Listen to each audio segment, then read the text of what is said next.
आप सभी का स्वागत है। सिंगल लाइन ट्रेंच ओपनर से हम 30 सेंटीमीटर गहरी वी आकार की वी शेप की ट्रेंच बना सकते हैं, जिसमें सिंगल लाइन और सिंगल बट से गन्ने की बुआई कर सकते हैं, जिससे बीज की बचत होती है और साथ ही में टिलरिंग बहुत अच्छी होती है। और दूसरा जो फ़ायदा है कि जब खाद डालते हैं बीज में पड़ती है और गन्ने की जो नमी है वह भी बनी रहती है, चूँकि वी शेप जो होता है उसमें नमी का ह्रास कम होता है और सब सॉइल जो मॉइस्चर है वह ज़मीन के अंदर की नमी आती रहती है। इस तरीके का यंत्र है जिससे आप जो नाली बनाते हैं 30 सेंटीमीटर गहरी, इसको और पोलराइज्ड भी कर सकते हैं। हालांकि इसकी बहुत ज़्यादा आवश्यकता नहीं है, लेकिन फिर भी अगर आपको ऐसा लगता है कि नीचे हार्ड पैन है और ज़्यादा आवश्यकता है तो आप इस तरीके से इसकी जुताई करके और फिर इसमें गन्ने की बुआई कर सकते हैं। इसको हम नाली विधि से बुआई कह सकते हैं। इस तरीके का यह यंत्र है जिसको आप चला सकते हैं और फिर इसके नीचे बुआई कर रहे हैं तो इसका ये फ़ायदा है कि गन्ने के टुकड़े आप डालते चले जाएंगे, वो ज़मीन में बिल्कुल लगते हुए चले जाएंगे, जिससे उनका जर्मिनेशन बेहतर होगा और सब सॉइल मॉइस्चर मिलने के साथ साथ में उनकी जड़ों का विकास जल्दी और बेहतर तरीके से होगा। किसान भाइयों, चूँकि शरद काल में आप गन्ने की बुआई करने जा रहे हैं, कोशिश करें कि जो आपकी ज़मीन है वो बेहतर तरीके से तैयार हो, जैसा यहाँ पर प्लाट हमने आपको दिखाया है। और सिंगल लाइन में इस समय बुआई करने से ये फ़ायदा है कि टिलरिंग भी बेहतर होती है और इसमें बीज की बचत होती है।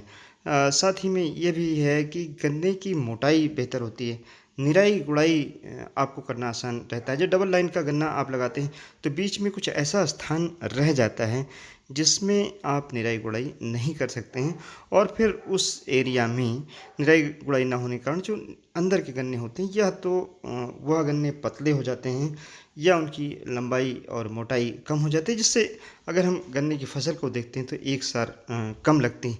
हालांकि उस विधि में आपके जो गन्ने की उपज की श्योरिटी है वो ज़्यादा रहती है। अगर लेट प्लांटिंग करनी हो तो उस विधि को अपनाएं।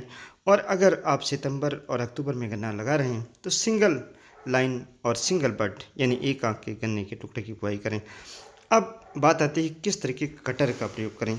यह आप कटर देख रहे हैं, इससे ये फ़ायदा है कि केवल एक बड नहीं निकालनी है, अपितु पूरा का पूरा जो गन्ने का टुकड़ा है एक आंख का, उसको आप यहाँ बहुत ध्यान से देखें और इस कटर से काट सकते हैं। इसको आप लोकली अगर यानी अपने यहाँ स्वयं बनाना चाहते हैं बना सकते हैं। ये देखिए नीचे का गन्ना है जिसको यहाँ पर छांट दिया गया, इसको बीज के रूप में प्रयोग नहीं किया जाएगा क्योंकि उसमें जड़ें निकली हुई हैं। अगर जड़ वाला गन्ना हम बीज के रूप में प्रयोग करते हैं तब उसका जमाव अच्छा नहीं हो पाता है। और करीब आप देखें यहाँ पर 15 बड के गन्ने में 2 बड कम से कम नीचे की हटा देनी चाहिए।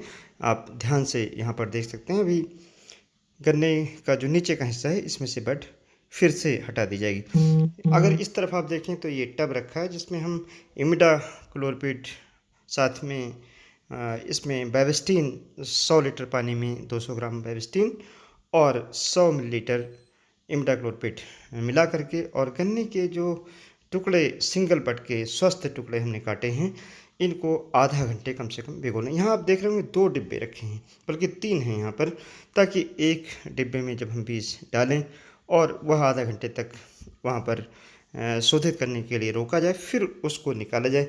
इस तरीके की कैरेट्स में उनको रखा जाए ताकि पानी नीचे निकल जाए और फिर अगले जो हमारे डिब्बे हैं उसमें बीज डाल करके और यही क्रम हम अगर आगे चलाते रहेंगे तो निश्चित तौर से अच्छा हमारा बीज का शोधन होगा, जिससे रेड रॉट और अन्य जो फंगस जनित बीमारियां हैं, बैक्टीरिया से होने वाली बीमारियां हैं, उनको हम बेहतर तरीके से रोक पाएंगे।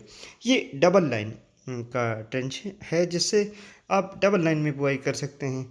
अगर आपको ऐसा लगता है कि आप लेट प्लांटिंग कर रहे हैं या आपको ज़्यादा उपज लेनी है, हाई प्रोडक्टिविटी लेनी है, तो डबल लाइन में आप प्लांटिंग कर सकते हैं।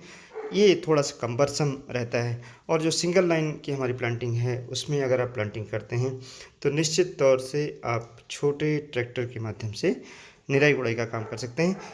ट्रेंच की गहराई 30 सेंटीमीटर, ट्रेंच की आपस में जो दूरी है लाइन से लाइन की वह 4.5 फीट की होनी चाहिए और ट्रेंच बिल्कुल सीधी होनी चाहिए।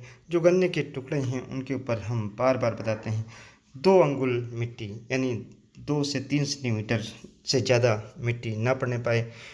ज़मीन में नमी हो और गन्ने के टुकड़े में नमी हो। गन्ने में नमी होने के लिए आवश्यक है कि गन्ने का टुकड़ा गन्ना ताज़ा हो और टुकड़ा स्वस्थ हो, मोटा हो। हमने हमेशा बताया आपको कि गन्ने का पर स्टिक वेट अगर 1.5 से 2 किलोग्राम के आसपास होगा तो ऐसा गन्ना बिल्कुल स्वस्थ माना जाता है। और गन्ने के जो नीचे का 2 आँखें हैं और जो ऊपर की 1 आँख है लगभग, या 2 आँख कच्ची जो आँख होती है, उसको आप सितंबर अक्टूबर की बुआई में निकाल दें और फरवरी मार्च के महीने में ऊपर का गन्ना सर्वथा उपयुक्त होता है, जिसकी आप बुआई बेहतर ढंग से कर सकते हैं।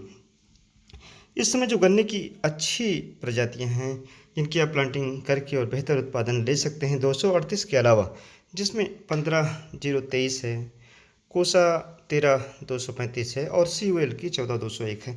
COL के 14-201 ऐसी प्रजाति है जिसमें टिल्डरिंग बेहतर है और गन्ना लॉजिंग इसमें नहीं होती है।